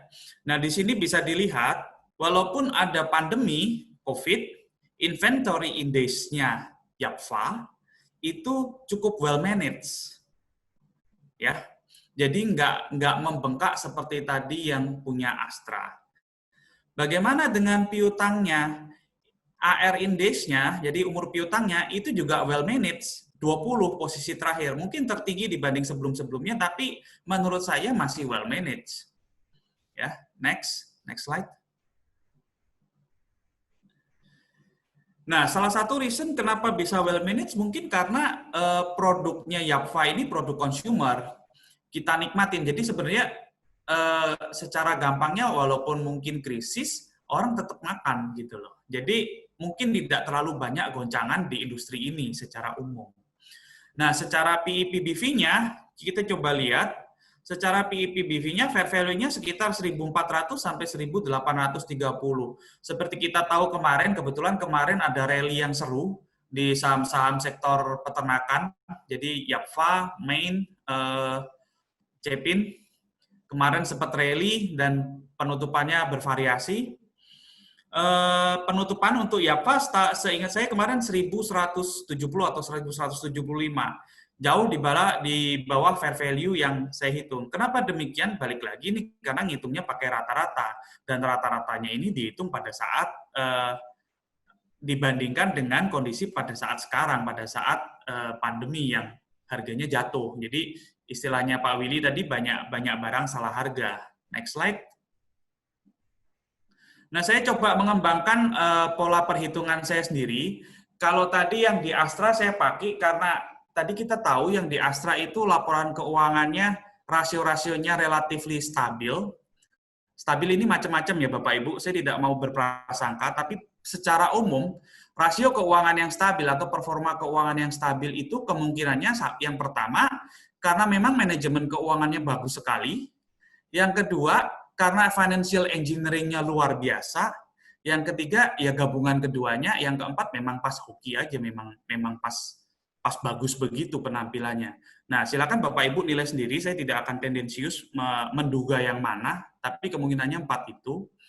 Nah, kalau di Yapfa ini, dia sempat net cash flow dari operation-nya itu negatif pada Q1 2019 dan beberapa Q1 tahun-tahun sebelumnya. Kenapa negatif? Dugaan saya ini terkait dengan yang namanya siklus. Berbeda dengan Astra yang mungkin penjualannya relatifly rata di setiap bulan, walaupun mungkin ada bulan tertentu, misalkan mendekati Lebaran itu penjualannya naik banyak karena mungkin orang mau show off ke pulang kampung pakai mobil baru, ya tahun ini aja nggak bisa pulang kampung karena nggak bisa lolos dari penjagaan. Nah, kalau untuk Yapfa atau perusahaan-perusahaan consumer, itu mungkin ada pola seasonal bahwa mendekati Lebaran, mendekati bulan puasa, harga-harga naik. Biasanya harga-harga naik. Makanya pada laporan keuangan Q1, biasanya net cash flow dari operasionalnya negatif. Kenapa negatif? Dia baru meningkatkan stok. Kalau meningkatkan stok, dia meningkatkan piutang untuk mengenjot penjualan, otomatis net cash flow-nya negatif. Ya. Nah, karena net cash flow-nya negatif, saya nggak pakai sebagai perhitungan rata-rata, karena kalau dihitung rata-rata nanti bias. Seperti halnya kalau kita menghitung PE, PBV, kita rata-rata dengan yang PE, PBV-nya negatif, pasti perhitungannya akan bias. Maka saya dapat fair value-nya ini lebih tinggi lagi harganya. Fair value-nya 2.200. Tapi dalam kondisi sekarang, dalam kondisi orang mungkin ketakutan karena ada pandemi COVID, atau mungkin orang juga baru ada irit-irit financial budget untuk investasi segala macam, kita pakai diskon yang lebih agresif mungkin. Jadi kalau kita diskon separuhnya aja 1.100, jadi sebenarnya harga sekarang itu ada dikira-kira menurut perhitungan saya, itu separuh dari harga fair value menggunakan perhitungan net operating cash flow. Kenapa saya mengembangkan perhitungan dengan net operating cash flow? Ini tidak populer, mungkin hanya saya yang pakai di dunia ini. Tapi saya mempunyai prinsip begini, bagi perusahaan, sebenarnya yang krusial itu adalah cash flow. Bukan masalah laba atau rugi. Pada saat Anda rugi pun, kalau cash flow-nya jalan, perusahaannya nggak bangkrut. Tapi kalau cash flow-nya nggak jalan, mau laporan keuangannya laba, kesulitan perusahaannya pasti. Ya, maka saya melakukan pendekatan dengan yang namanya net cash flow ini. Next slide, technical dibahas Pak Willy. Oke, thank you Om Eko. So, tadi saya juga lihat di chat ada beberapa pertanyaan ya. Mungkin sebelum saya jumping ke slide-nya, saya juga langsung jawab aja. Sebenarnya harga yang kita lihat itu sebenarnya bukan harga closing ya, teman-teman. Sebenarnya kalau yang saya lakuin itu saya lihat harga tertingginya aja. Jadi selama misalnya kita punya Java nih, harga breakout-nya 1350. Ya kalau dia 1360 meskipun hari itu dia closing 1340, buat saya dia udah apa breakout. Ya, jadi bukan dilihat harga closing-nya, tapi lihat harga tertingginya gitu. Itu yang pertama. Yang kedua kan juga ada tanya, ini apa sih breakout-nya horizontal atau diagonal gitu ya. So far, jadi makanya saya bilang ini adalah basic apa sih trading ya. Jadi yang kalau kita ngomongin kalau kita ngomongin yang paling aman paling aman buat teman-teman karena kan di sini kan nggak semuanya apa sih veteran ya, ada juga yang baru-baru mulai ya. Jadi kalau sebenarnya yang paling aman itu memang digital sih sebenarnya. Berarti itu udah double confirmation. Kalau dia diagonal itu bisa juga karena kan banyak banget pattern ya. Kita ada symmetrical, ada kalau yang sekarang ini yang lagi ngetren ya, kalau teman-teman lihat tuh ada bullish pennant kan di IHSG, di kemarin di Poultry semuanya pennant semua. Kalau lihat sekarang BB ini juga pennant semua. Kalau pennant itu ya dia apa modelnya ya dia apa sih breakout-nya diagonal.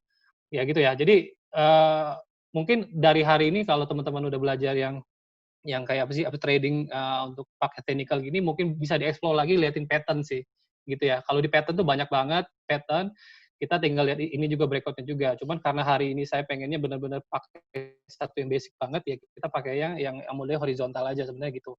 Nah untuk apa Java yang pertama secara tren menurut saya ini masih bullish ya teman-teman ya, masih 30 derajat lah ini kemiringannya gitu ya teman-teman ya. Terus itu yang pertama. Jadi so far buat yang mau main di Java ya hajar aja sih karena ini sambulis gitu ya.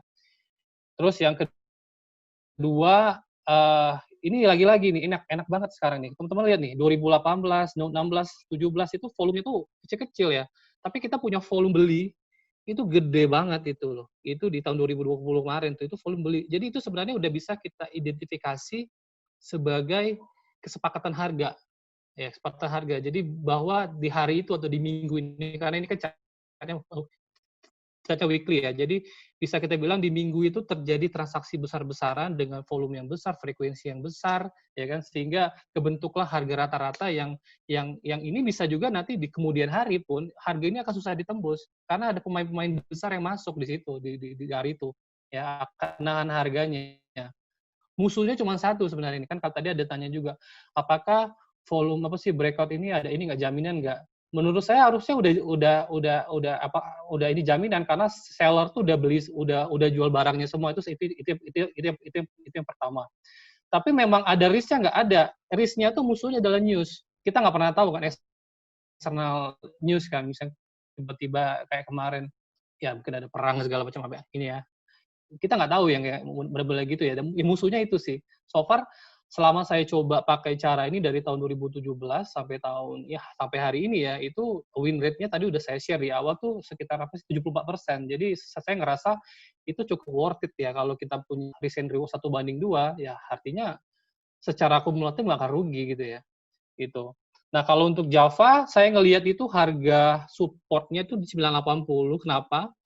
Dan Java ini mungkin kalau teman-teman ada yang biasa main apa sih technical ya, kita percaya yang namanya gap up ya. Yang namanya gap up tuh ada kondisi di mana di candle di candle apa daily-nya seperti itu dia opening-nya itu lebih tinggi dibandingkan closing yang hari sebelumnya. Dan biasanya nih ini enggak ya, dan nggak harus di minggu ini, bisa juga mungkin 3 tahun lagi atau 4 tahun lagi biasanya gap ini akan diisi lagi gitu ya. Nah, dan kebetulan juga memang di big volume-nya itu ada di posisi gap-nya itu, teman-teman, di harga 980. Jadi, artinya apa? Kalau terjadi testing lagi, misalnya kondisi nih di bulan Juli, Agustus kan pada tahu lah mau muncul laporan keuangan segala macam kan, bisa aja nih kondisinya tuh nggak dalam kondisi yang bagus. Walaupun kalau saya liatin chart hari ini dari angle-nya IHSG itu nggak ada satupun sinyal yang ngomongin kalau dia akan jatuh sih. Berarti belum ada sinyal-sinyal yang bakal buat mereka akan balik-balik arah sebenarnya gitu. Tapi kalau tiba-tiba muncul sinyal itu, kemungkinan besar dia akan testing lagi nih harga 980. Tapi kalau nggak ada sinyal-sinyal itu, ini artinya dia akan coba untuk nge-breakout di harga 1350. Ya, artinya apa? Kalau kondisi sekarang, saya sih nyaranin teman nggak lakuin yang namanya mid entry ya. Jadi kayak, wah sekarang harga 180, udah deh gue beli aja deh. Ya, teman-teman bisa lihat tuh risk and reward-nya setengah-setengah tuh. Either dia bisa turun ke 980 atau dia ke 1350. Karena kalau dia turun ke 980, itu belum tentu juga belum tentu juga itu support yang kuat. Karena kan tadi saya bilang, semua support kuat itu harus divalidasi. Either dia tuh false break atau dia quick pivot gitu ya teman-teman ya. Kalau misalnya ternyata dia tembus dan terus jatuh ya itu sebenarnya ya kita harus lagi nanti yang bisa dia. Jadi kalau saya saranin sih, hanya saya selain di saham, saya juga main di forex, main di gold juga, kadang main di oil juga gitu. Jadi karena saya tuh yang saya tungguin tuh selama ini jadi kalau dipikir-pikir ya mirip sama investor juga. Investor kan beli, kemudian dia simpan, kemudian mungkin 10 tahun dia baru jual lah. Kalau yang saya tunggu, saya diemin itu adalah setupnya buat setupnya masuk saya gitu loh. So itu ya. Next mungkin Pak Eko.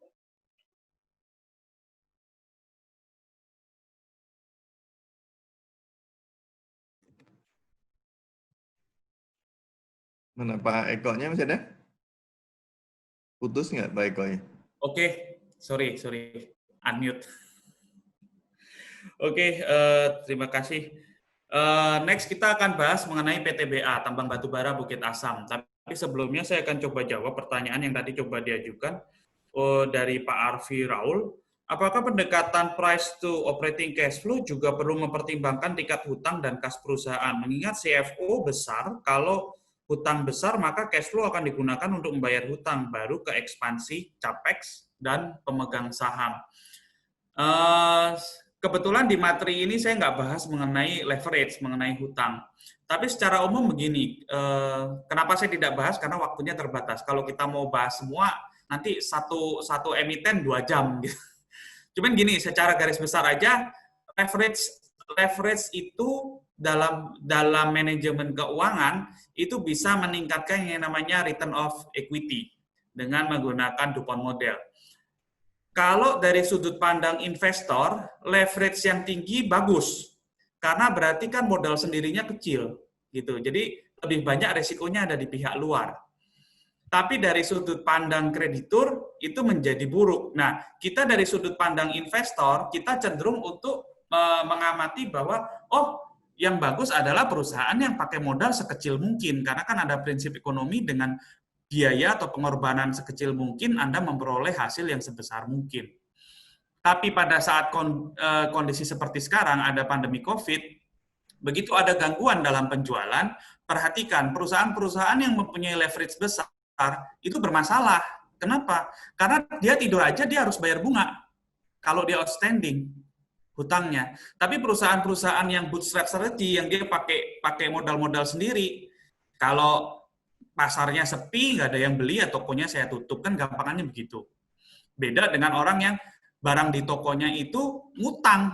Nah, ini harus laku nih, kalau nggak laku gimana bayar banknya, nah gitu loh. Jadi ada tekanan di situnya. Ya. Nah, pada saat seperti sekarang perusahaan yang leverage-nya tinggi, kecenderungannya harganya akan jatuh lebih dalam daripada perusahaan yang leverage-nya rendah. Ya.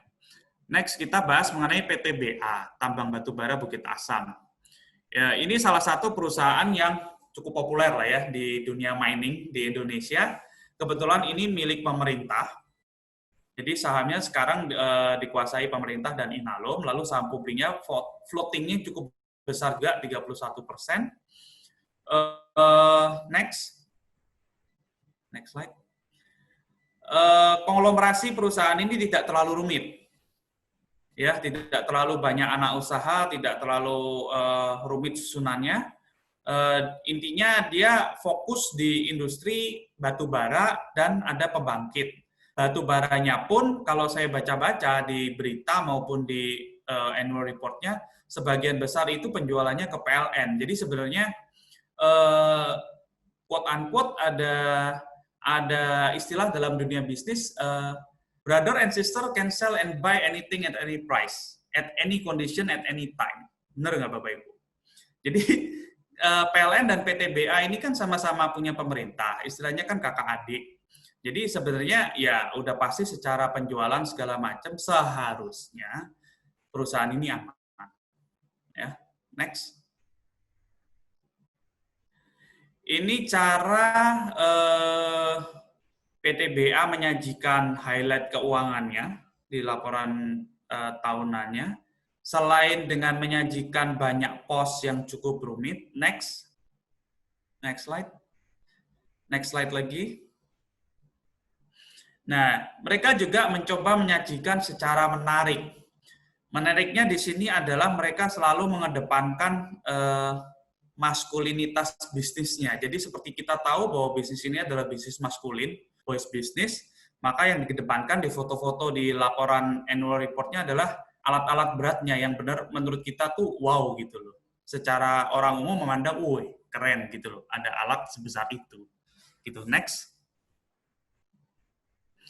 Nah ini critical financial accounts-nya. Kalau dalam perusahaan mining itu ada salah satu critical issues mengenai biaya restorasi lahan yang harus dicadangkan dari pendapatan atau dari penjualan atau apapun dari operasionalnya itu.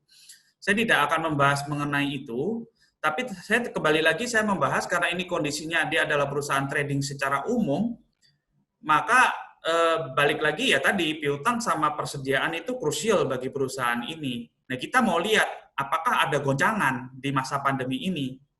Justru yang terjadi kalau kita amati average umur dari piutang dan average umur dari persediaannya itu menurun di Q1 2020.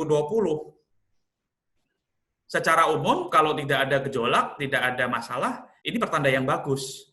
Karena berarti penjualannya lancar. Next. Next slide. Karena tadi pertanda yang, yang ini. Karena tadi pertanda yang bagus dari sisi pengamatan modal kerjanya, fair value perusahaan ini kalau dihitung dengan average PE dan average PBV itu sekitar 2.600 sampai 3.500. Seperti kita tahu harganya saat ini di kisaran 2.000-an penutupan kemarin. Nah, harga ini masih di bawah fair value-nya. Cuman balik lagi yang namanya pada masa pandemi COVID karena secara bursa, secara IHSG juga turun, maka saham ini pun terkena diskon. Nah, seberapa menarik diskonnya? Kita coba lihat pembahasan teknikal di next slide oleh Pak Willy. Ini net operating cash flow saya tidak bahas. Next slide aja Pak Willy. Oke, thank you Pak Eko. So, sekarang kita bahas PTBA ya. Jadi, yang pertama, kalau dari sisi saya ya PTBA ini, kita lihat chartnya dulu nih. Next slide. Oke, kita lihat chartnya dulu ya. So far yang pertama kalau kita liatin ini sebenarnya agak susah ya kalau kita bilang dia bullish karena sebenarnya ini kan saham apa sih komoditi ya. Jadi ya memang mereka sangat sensitif dengan price juga gitu kan. Jadi so far kalau lihat dari tahun 2016 kelihatannya sih dia masih agak-agak bullish. Cuman kalau teman-teman yang biasa lihat chart sebenarnya ini ada risk juga ya teman-teman. Ini polanya tuh ya agak-agak mirip sama head and shoulder sebenarnya ya teman-teman. Jadi ada change, at any change ya dia bakal turun nih, gitu ya. Ini hanya risk ya, saya nggak ngasih gambar-gambar buruk ya. That's why makanya dan kita lihat sendiri nih, ini ada dua garis horizontal yang ada di sini. Sebenarnya kalau kita lihat ini harga-harga hari ini tuh harga-harga yang sangat kritikal banget nih buat dia karena memang dia cukup lama tuh dia sideways di harga-harga seperti ini kalau kita lihat di tahun 2016 2017 ya. Dan kalau dia breakout price-nya teman-teman bisa lihat sendiri dia bisa terus naik tuh dari 2018 sampai dengan 2019 gitu ya, teman-teman. Nah, tapi balik lagi nih. Kita yang tadi ya dari apa basic rule saya nih, ini big volume-nya ini udah kelihatan tuh. Itu ada big volume banget. Kita sangat dibantu banget hari ini tuh. Big volume banget, itu di harga kurang lebih 1.940. Jadi meaning kita udah tahu nih, ini adalah support kuatnya itu ada di harga segini.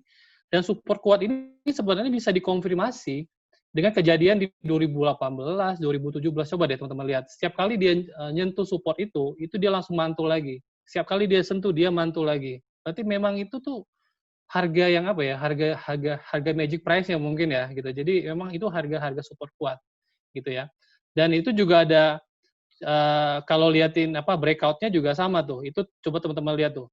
2017, 2018 setiap kali dia coba tembus apa breakout kayak saya bilang tadi, dia pivot lagi, balik lagi, tembus pivot lagi. Dan begitu dia berhasil tembus, confirming dia tembus, dia nggak harganya udah nggak karu-karuan ya, udah sampai ke 5 ribuan, 6 ribuan. Jadi ini polanya sama. Kalau buat saya, ini saham kondisi hari ini sebenarnya lebih baik kita nunggu 2 setup ini aja sih, sama. Kita balik lagi, kita nunggu aja di harga 1940, kemudian kita lihat apakah dia terjadi false break atau quick pivot. Saya pikir, tapi kalau buat teman-teman nih, ini juga kelihatan tuh, kalau di chart-nya tuh kan ada sedikit apa gap down tuh ya, teman-teman. Nah, biasanya ini kalau teman-teman yang biasa main chartis nih, kalau gap down tuh harusnya diisi dulu. Maksudnya diisi dulu tuh ya harganya minimal harga closing atau harga highest price-nya itu akan nutup dulu. Jadi sehingga nggak ada gigi bolong gitu ya. Jadi nggak ada yang bolong, biasanya kayak gitu. Ya. Nah, bisa juga setelah itu dia akan balik lagi. Jadi buat saya dibandingkan kita ngira-ngira ya, kita kira-kira kirologi lah. Wah, ini harga mau naik atau turun. Udah, saya saranin teman-teman tunggu setupnya aja deh. Misalnya nanti udah ketemu setupnya 1940, ya udah kalau teman-teman modelnya investor kayak model Pak Iko, ya udah tunggu aja TP-nya itu di mana. TP-nya itu let's say tunggu di harga fair in value-nya ya gitu ya. Atau ya TP itu bisa macam-macam. Kalau ada orang juga TP itu pakai Fibonacci gitu ya. Ada juga orang TP pakai Darvas Box gitu ya. Kalau saya TP tadinya dulu saya pakai Darvas Box ya teman-teman. Cuman agak ribet buat saya karena walaupun di iPod itu ya, di iPod atau Mirai itu kita udah dikasih robo trading ya. Kalau robo trading itu buat teman-teman yang sibuk di kantor nggak perlu worry, malam-malam sebelum pagi itu udah bisa di set tuh. Kalau harganya harganya segini jual atau beli itu udah bisa di set dan bisa di set selama 1 bulan makan gitu ya teman-teman. Jadi udah enak banget nih zaman sekarang tuh apps-nya udah canggih-canggih gitu ya. Jadi sebenarnya gampang gitu ya. Cuma kalau saya karena saya suka lupa nih ya. Jadi kalau buat saya yang TP itu buat saya karena saya mainnya nggak terlalu bisa dibilang swing to short lah ya. Buat saya ya tadi saya masuk misalnya ke PTBA, let's say misalnya 100 gitu ya. Begitu dia udah untung 5%, itu saya jual sebagian. Gitu ya teman-teman, saya jual sebagian. Kemudian sebagian lagi yang apa 50-nya itu saya akan fight ke TP saya. Misal contoh 1940 ya. Saya beli di 1940. Kemudian saya akan jual misalnya 5% dulu. Kemudian TP saya let's say 2.500, bisa kayak gitu. Karena saya takut ini begitu dia coba tembus si harga breakout-nya, kalau kita liatin tahun sebelumnya kan, itu dia akan akan balik lagi gitu loh. Dia akan pivot balik lagi kan. Jadi saya akan fight tuh yang 50 tadi tuh sampai dengan harga yang TP tadi. Tapi kalau misalnya si harganya ini balik lagi ke 1940, bisa dia coba testing lagi, itu udah saya jual. Jadi minimal saya udah melindungi profit saya tuh, ya kalau tadi 5%, 2,5% artinya kan ya. Jadi ya cara mainnya gitu aja sih, teman-teman. Next, Pak Eko silakan. Oke, next. Sambil menjawab pertanyaan ini ada yang nanya mengenai kenapa intinya kenapa tidak diproyeksi IPS-nya baru kita hitung price to earning-nya atau diproyeksi BV-nya baru kita hitung price to BV-nya. Memang ada cara untuk memproyeksikan demikian. Cara ini juga dipakai pada saat kita menghitung berdasarkan DCF atau absolute valuation menggunakan discounted cash flow. Masalahnya yang namanya proyeksi itu penuh dengan asumsi. Jadi sekarang tergantung siapa yang membuat asumsinya dan seberapa agresif atau seberapa konservatif dia membuat asumsinya. Tambahan sedikit untuk batu bara ini, seperti tadi sudah disampaikan Pak Willy, ada kemungkinan head and shoulder. Kemungkinan secara fundamentalnya, seperti tadi sudah saya sampaikan, umur piutang dan umur persediaannya cenderung memendek. Tetapi yang menarik di laporan keuangannya kalau dibedah lebih dalam, persentase HPP-nya itu cenderung naik dalam 5 tahun terakhir. Seperti tadi saya sudah bilang, karena ini banyak kontrak dengan PLN, brother and sister can sell and buy anything at any price, secara penjualan relatively aman. Secara margin keuntungan, nah ini. Kalau kita jualan sama saudara sendiri kan tinggal siapa yang ngatur kan. Kalau yang ngatur bapaknya ya kita ikutin bapak kan mau untung di siapa. Ada masalah di situ. Isu lain yang seharusnya dibahas di analisa fundamental adalah kondisi ekonomi secara keseluruhan. Seperti kita tahu, harga acuan batu bara untuk bulan Juni kemarin turun, sudah di bawah $60 dari harga Mei yang masih di atas $60. Nah, secara umum ini akan menekan margin laba perusahaan tambang-tambang batu bara. Nah, kembali lagi, tinggal nanti si Bapak ngatur nih, ini mau untung di mana nih, di Bukit Asam apa di PLN-nya? Nah, itu salah satu kemungkinannya, walaupun Bukit Asam ada penjualan ke selain PLN. Itu tambahan info aja. Next, kita bahas saham kita terakhir hari ini, Telkom. Ya, rasanya kalau Telkom, kalau Bapak Ibu di sini atau orang Indonesia pada umumnya tahu lah ya perusahaan ini, seperti halnya BRI, ya orang Indonesia tahu lah perusahaan ini. Telkom ini sangat dominan di industrinya, jauh lebih dominan dibandingkan dengan Astra International. Seperti kita tahu, pendapatan Telkom ini masih jauh lebih besar dibandingkan kombinasi pendapatan kompetitornya di Indonesia. Ya, lalu secara jumlah saham yang beredar, jumlah sahamnya juga cukup fantastis, yang beredar 47 miliar lembar, floatingnya 47,9, hampir 48%. Info yang menarik lagi di saham ini adalah beberapa hari yang lalu baru saja disahkan direktur yang baru dari kaum milenial. Jadi pertama kalinya Telkom memiliki direktur dari kaum milenial. Nah, kita lihat bagaimana performa direktur yang baru ini dan efeknya terhadap performa Telkom. Nanti baru kita lihat tahun ini atau tahun depan. Next slide. Ini adalah lini bisnis, jadi perusahaan-perusahaannya. Telkom ini sumbangsih terbesarnya dari Telkomsel. Seperti kita tahu, banyak di antara kita yang menggunakan nomor Telkomsel, baik itu Simpati maupun Halo. Next slide.